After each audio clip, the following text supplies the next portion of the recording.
zone. He gets the try. The Red 78. We're both Munster people. Nobody knows Munster rugby better. Carberry gets over the line. Try from Munster. Available every Wednesday. Don't miss a moment of action. Subscribe to the Rugby channel on the OTB Sports app and turn on your notifications now. Hello and welcome along. I'm Alan Quinlan and you're listening to episode 51 of the Red 78 here on the Rugby channel. With me as always is Niamh Briggs. How are you, Niamh? No festive cheer for Munster on Monday night, but anyhow, very good Leinster side. Disappointing loss for Munster. We'll talk about that in a minute. How was Christmas for you? You announced your Munster squad last week.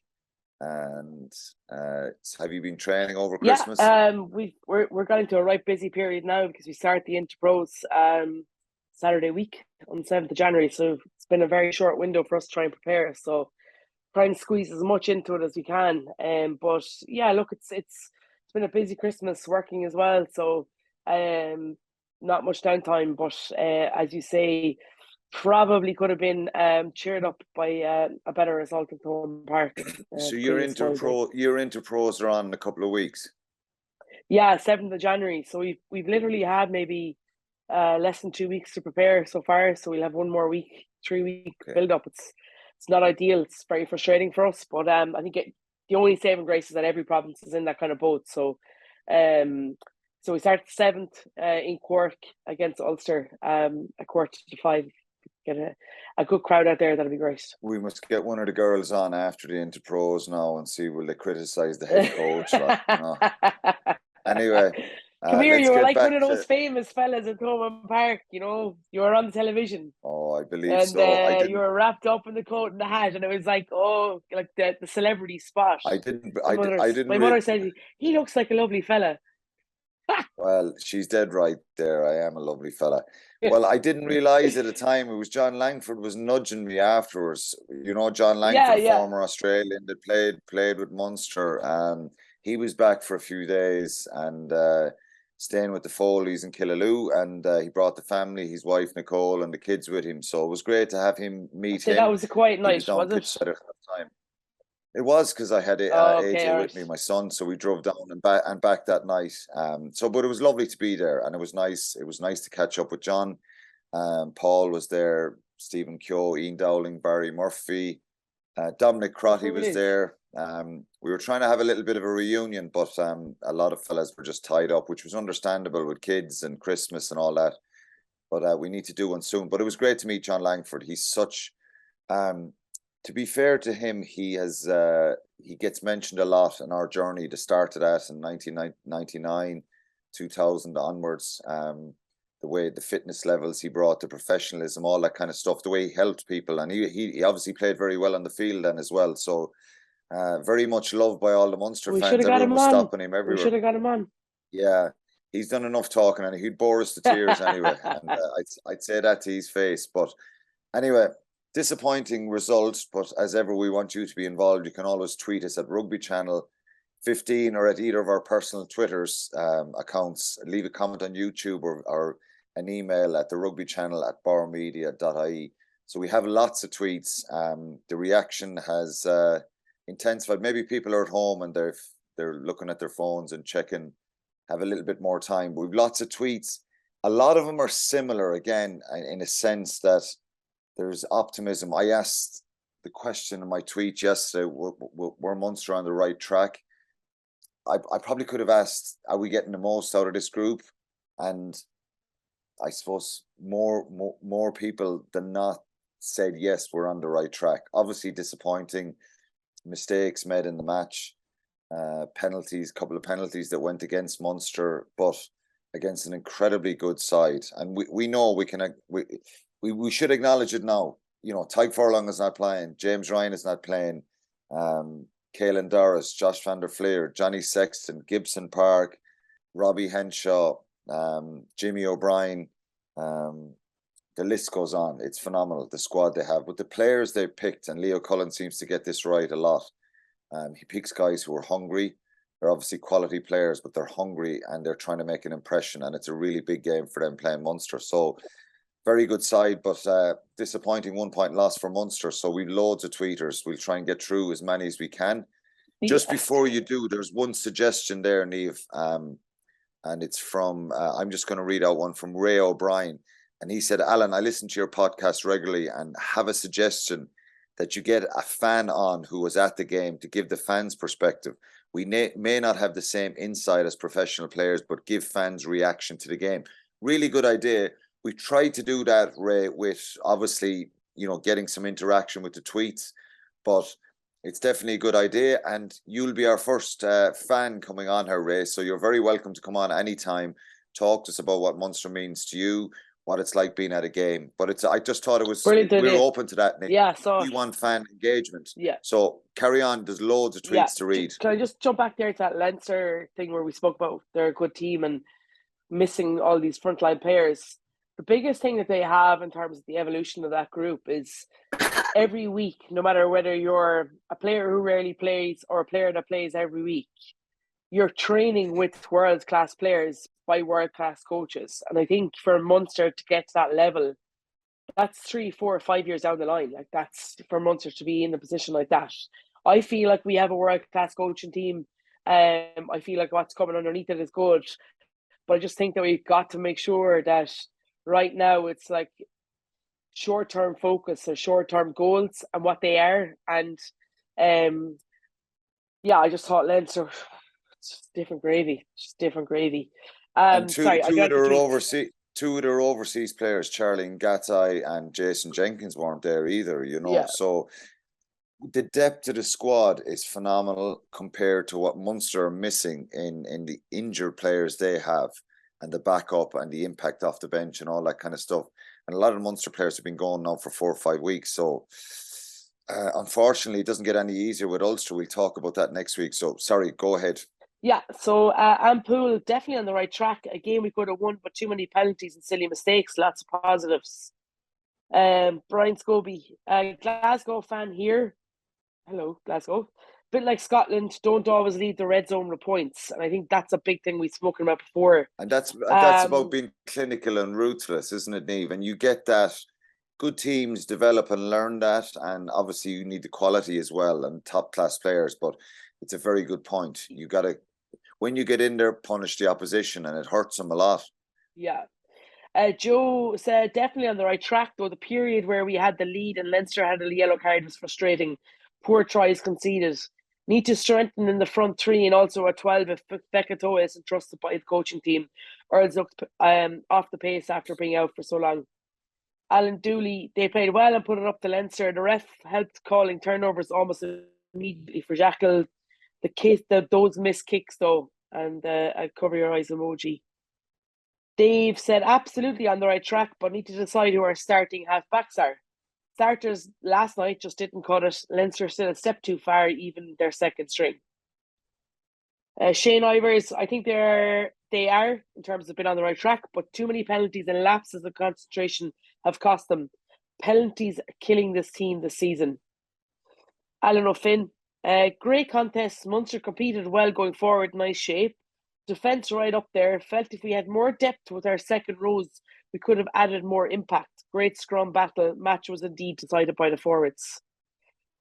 Joe Healy, great game. Better team won and harder working team lost. Leinster able to move up a gear whenever required, and I think would have scored again even if Carberry had scored that conversion. And I think that's the thing, isn't it? Is that so much endeavour for Munster at times, you always just felt like Leinster could go again. Yeah, it's been so cohesive and so organised, well coached. They play with so much pace. Even when Munster scored the tries, I thought it was fascinating. They were sprinting back to the halfway line to try and restart the game. So it's common knowledge out there now that Leinster want to play with pace and don't want to slow down the game. The new law changes that are going to come in the new year are going to suit Leinster even more. They just want to speed everything up, get into lineouts quickly, scrum.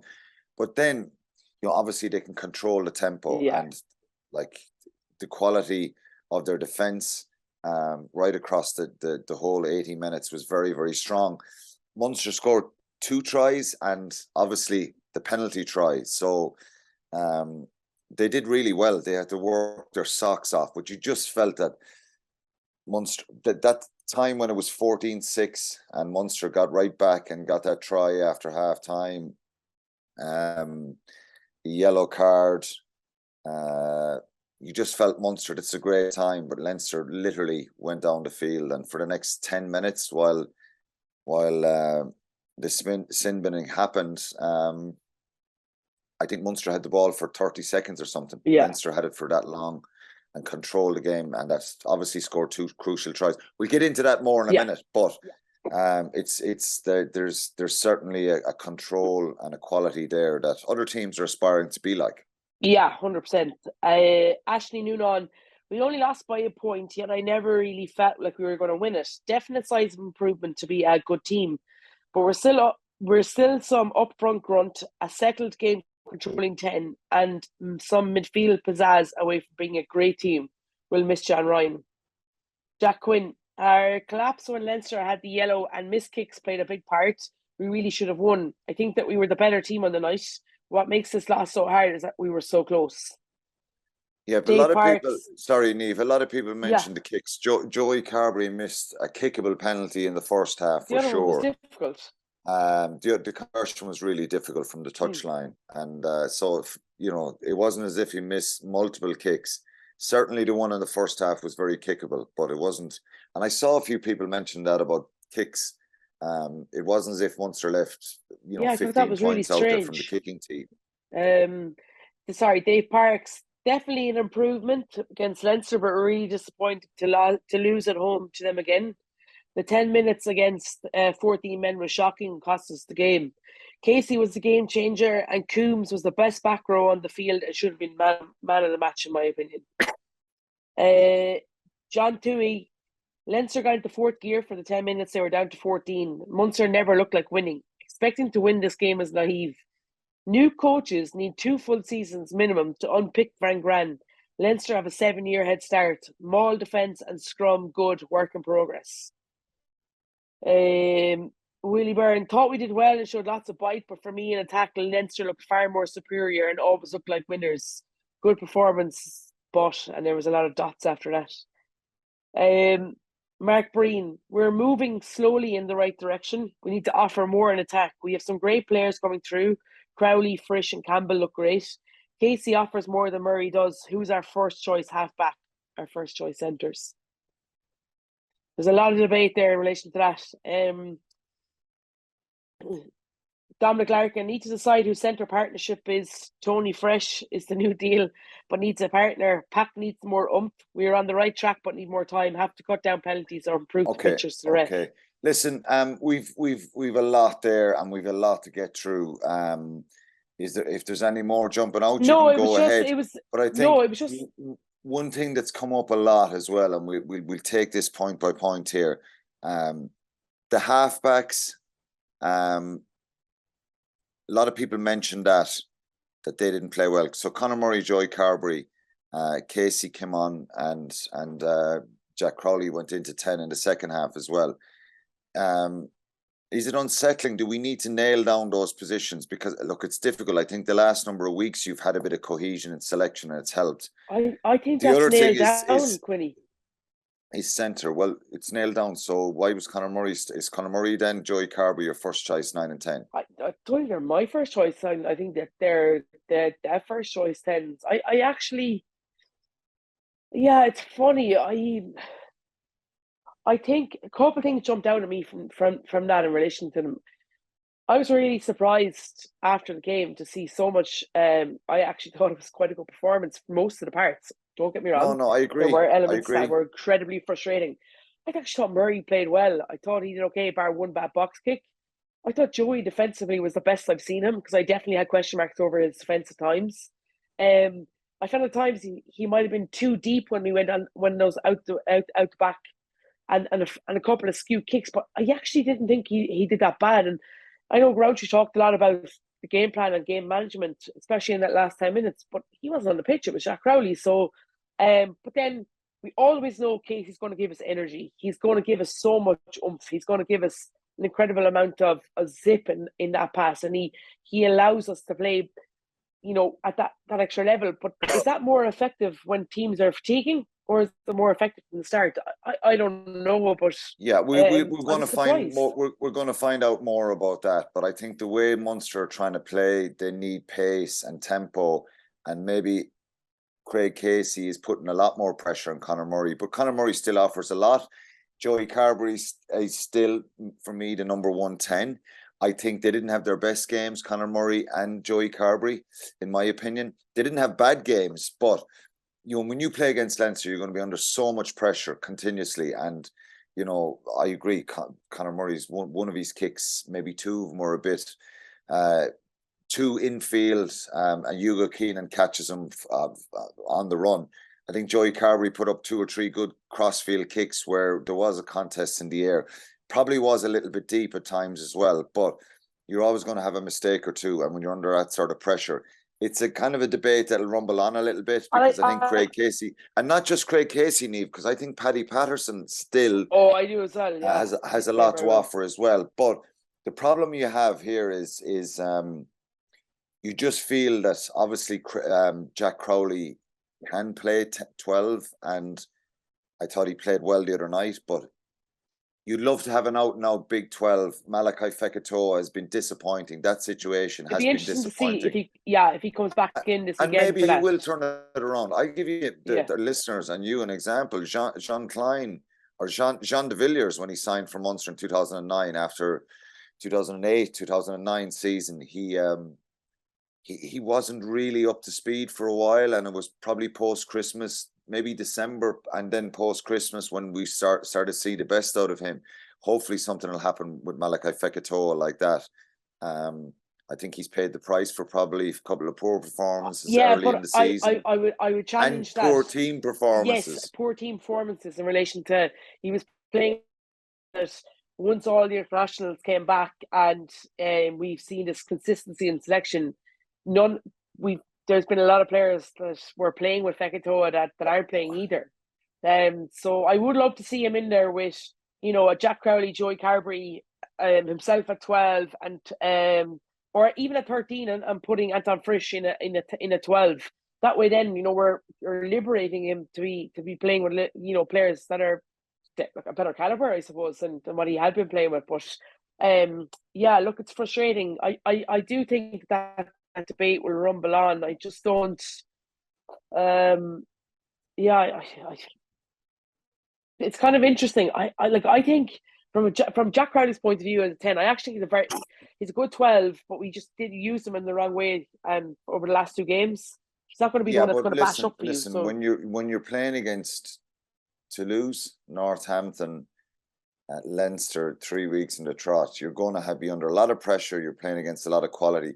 Northampton are the weakest side out of the 3 of them there, but it comes back to the old school scenario of up front, power up front, dominance there, depth off the bench, and we're a little bit short. I also do think as well is that that's the reality, and it's difficult for halfbacks then, Niamh. I think that they're on the right track in the way they're doubling trying to down go. in your point there in relation to them not playing bad, but not playing brilliant from that 9 and 10 perspective. Against the Leinsters of this world, everybody has to be brilliant on the day for Munster but you to need power as well. And that's Leinster very physical, Toulouse very physical, and I think you just need a little bit more power and strength in there. Thomas Ahern, Edwin Adogbo, Finian Wycherley, RG Snyman. We know that there's a shortage probably in depth in the front row. We could probably do with maybe a power back row as well, maybe one more. Who knows? But look, there's a lack of depth there, and that's the reality. So it's difficult for halfbacks. So they were under so much pressure. Let's move on to the tweets are all pretty similar. Just a quick synopsis is, I think the Munster fans are okay. They're not okay with losing again, but they're okay with what they're seeing and the effort level. And I think we have to give the players credit, Niamh, for the work rate, the honesty, the desire, that stuff that I keep harping on about, that has to be given when you put on a Munster jersey. I thought they emptied the tank. They gave it was everything. Ferocious. The intensity that the Munster went to, that was my only fear at half time, was whether we'd be able to match that, keep that going, because that was up another level than what they kind of had played previously.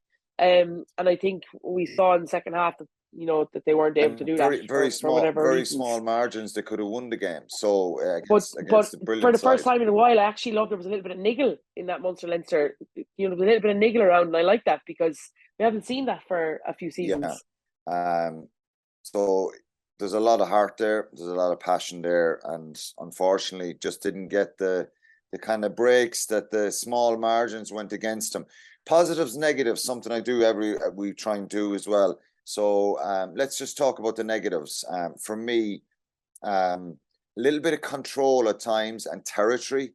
I think Leinster had more territory in the game, 55% to Munster's 45%. Munster had more possession, 53 to 47.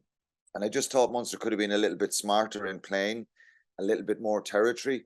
Now, I understand in their kind of half of the field, from the 10-yard line around there, a lot in the first half, Munster were trying to play out. So they're trying to hold on to the ball and not just kick aimlessly. So I get that. But I just thought just managing their way up the field, probably it needs to be a little bit better. The big negative is that 10 minutes that Max Deegan is in the sin bin. What a start to the second half. And, that 10 minutes there, just some mistakes there. Now, there's some issues there that I have here, and I'll talk about in a second. Can I just jump in there for a big negative for the negative for me? That obviously that 10-minute period, but in around the 58-minute mark, if you go back and have a look at it, Munster get to within a metre of Leinster's line, and 3 straight carries, they get driven back, and they looked like they were panicked and had no direction or understanding of what they were trying to do. Whereas, we talk about being ruthless, and we spoke about it last week, that if Munster got into those areas, then they had to come away with points. And to go from being a metre or two away from the Leinster try line 3 or 4 phases later to be back on 22, kind of summed it up for me. Jack Klein getting driven back, and they knocked on the ball. Then they did work their way back in there. A brilliant 50-22 from Craig Casey, and they scored eventually. A brilliant try from Patrick Campbell, but it makes it a bit harder, doesn't it? You have to work that bit harder. When you get that close to the line, that was very frustrating. It's incredible defense from Leinster there, to be fair, and they're back on their feet.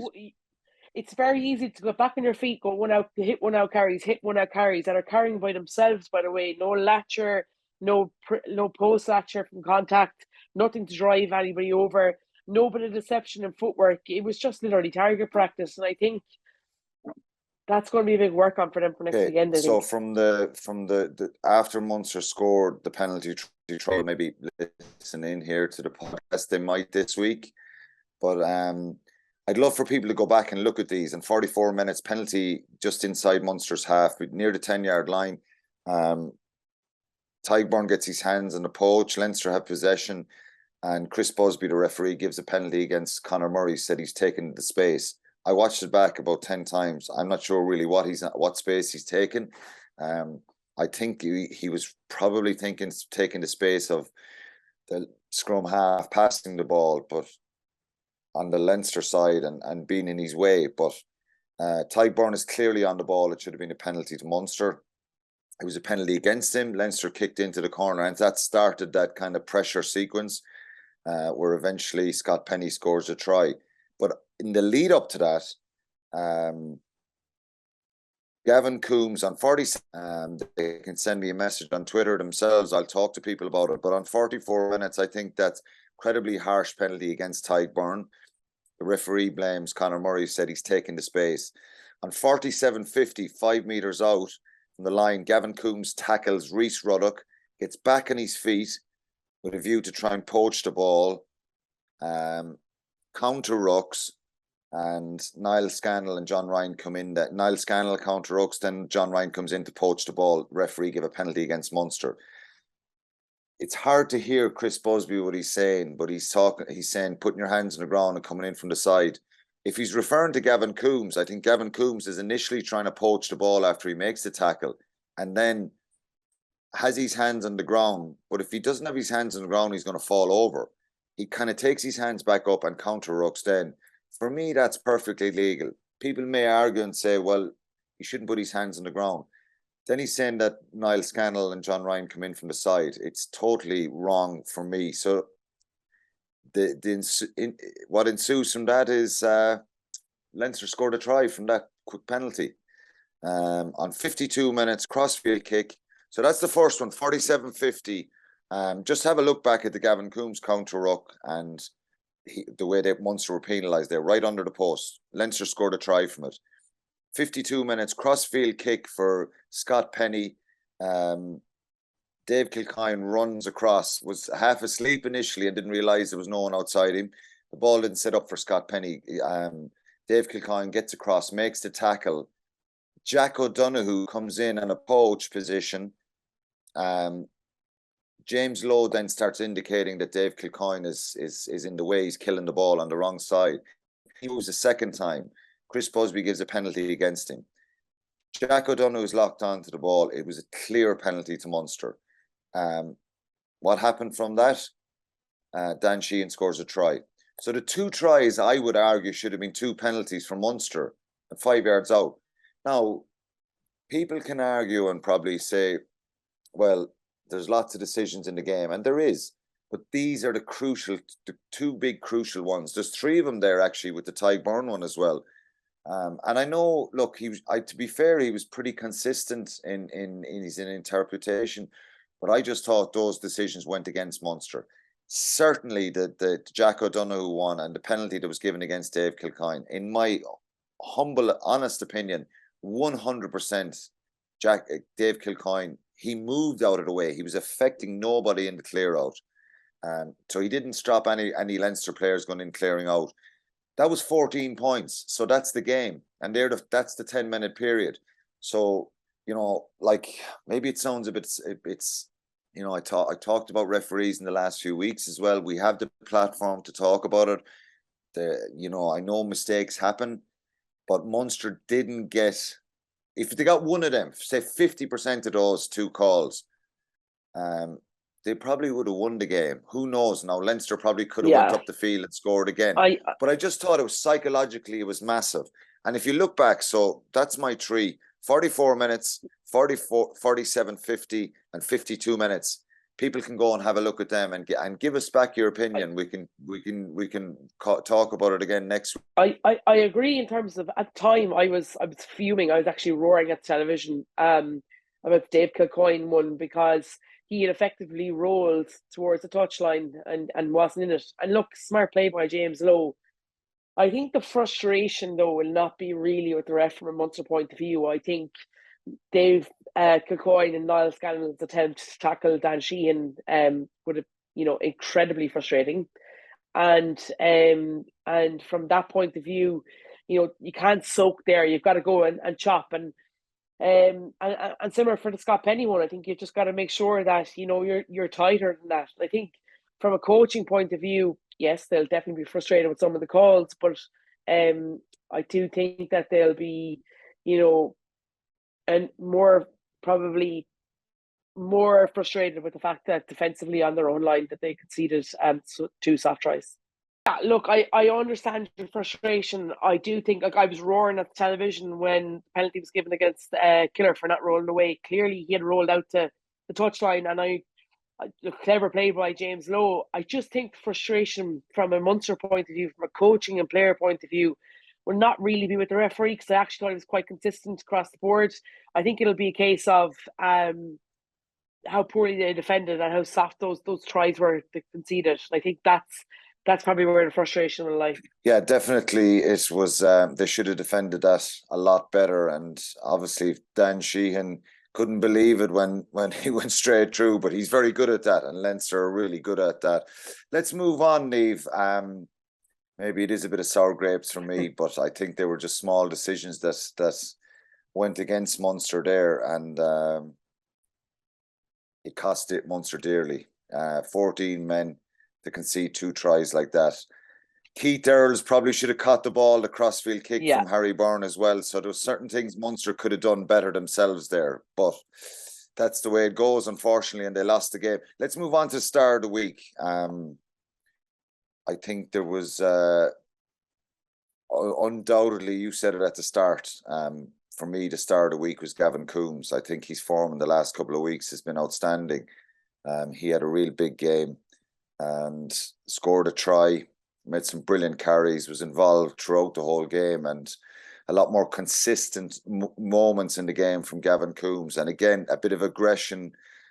His big strength is obviously ball carrying. I thought he was very prominent in the whole game. Yeah, hugely. He made, an enormous amount of tackles as well. My big thing in relation to that I probably would have questioned or queried in previous times was his work rate off the ball. I think we'd see him for a big carry and we wouldn't necessarily see him again for, a few phases. Whereas now I feel like, consistent game time under his belt, but also maybe somebody's had a word in his ear because it's literally constant. The work rate now is getting to that stage of almost CJ Stander-esque where it's just constant and he's in the forefront of everything. And I think the best number 8s in the world do that. And I think that's definitely something he's striving for. But I thought he was really, really good again. I completely agree with that start of the week. And he was really good again the previous week as well. So hopefully he's on a trajectory now where we're starting to see that kind of potential and that promise that we know is there.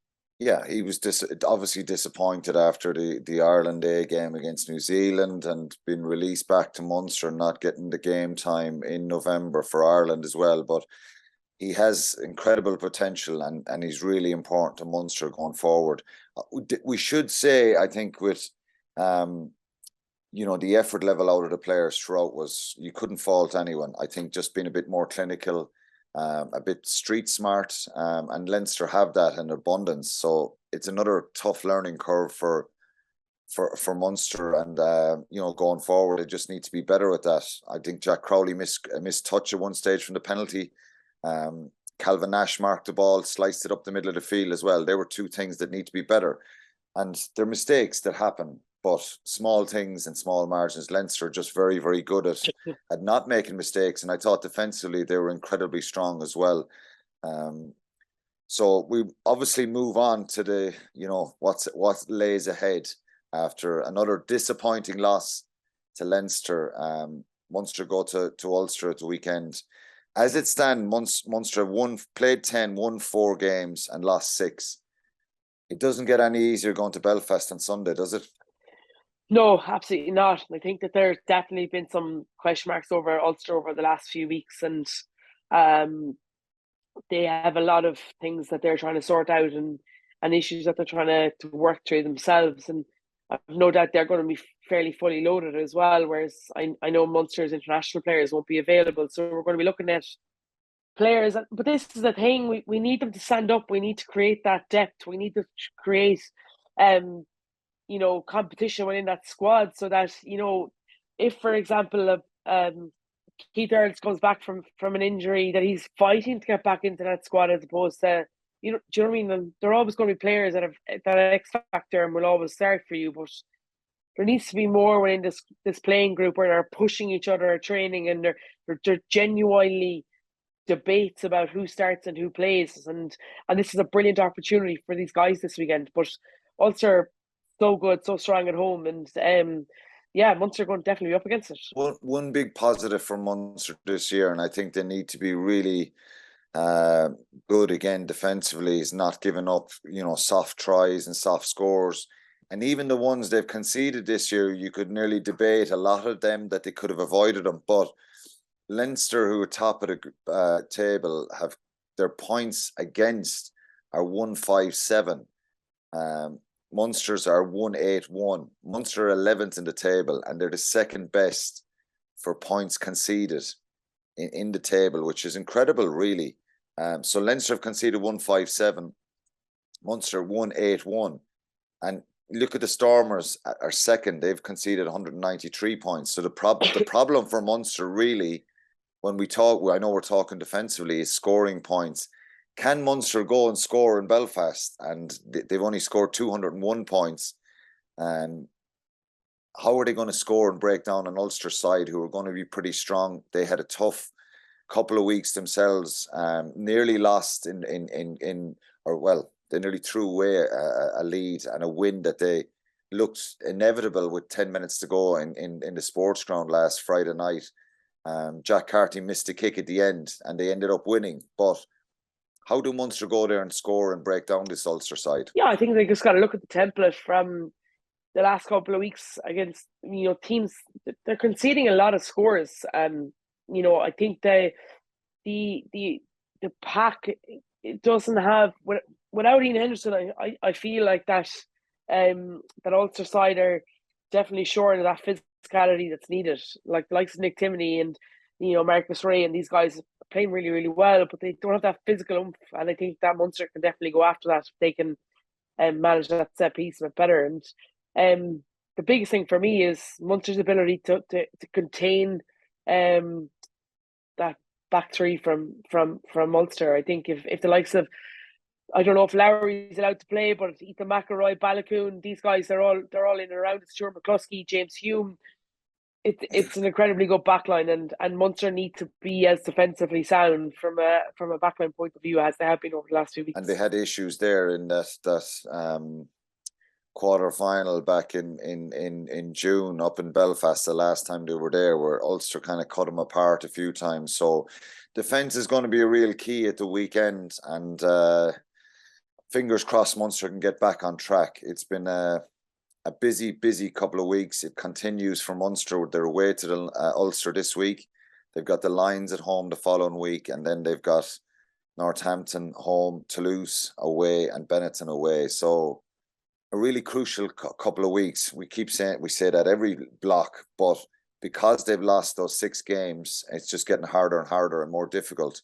Certainly, they picking up 4 points at the weekend would have been very welcome. But who knows? Maybe they can go to Belfast, and if they have that belief and confidence within themselves, even though the result didn't go, they've got to try and build on that. But as you say, they're going to be without some of the internationals. They're going to have to rest some players who've played for the last number of weeks. John Klein looks like he's possibly has an injury now, with an ankle injury.